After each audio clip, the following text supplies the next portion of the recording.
You know, there is a way the former president, Mwai Kibaki, used to solve his problems. And Mwai Kibaki knew how to deal with many problems maybe brought about by Raila Odinga. And most of the time he could keep quiet. Sometimes silence is not a show of surrender. Sometimes when you are silent, you make your enemy fail to have options, because some enemies thrive in reactions.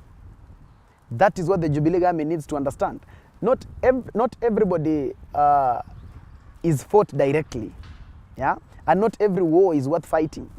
Sometimes you just stay silent and your enemy knows your communication. Like when on 30th, during the Raila Odinga oath taking, it was a perfect move by the government to allow it happen.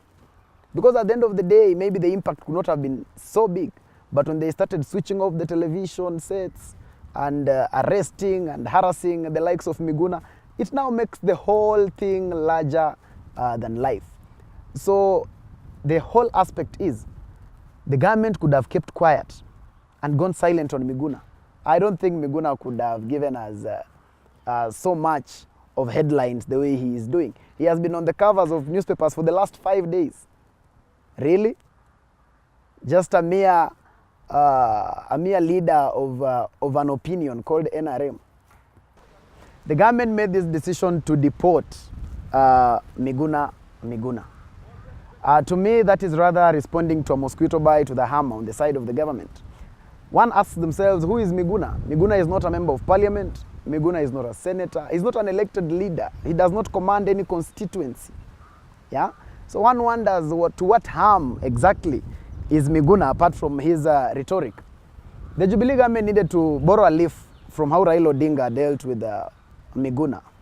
When Miguna went to the extent of writing a whole book about him, peeling back the mask.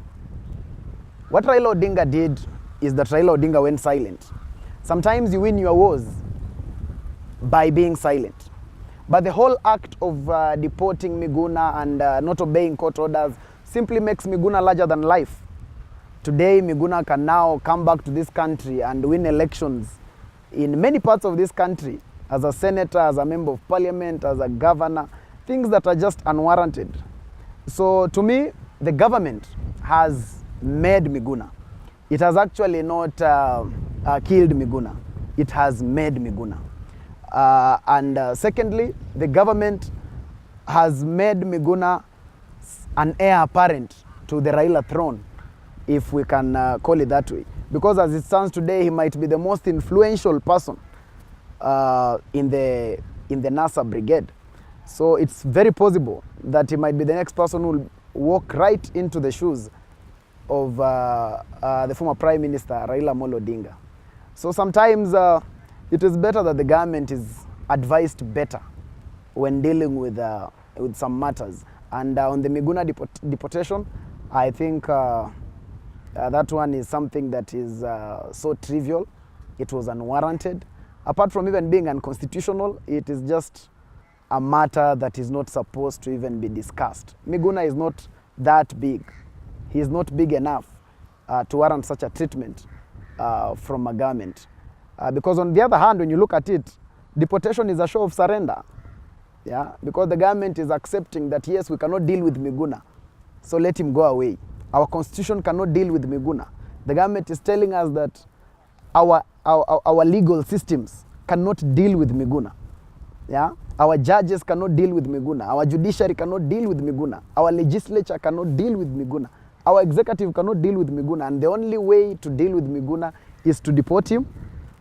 I think that is something totally out of focus, and somebody needed to advise the government better.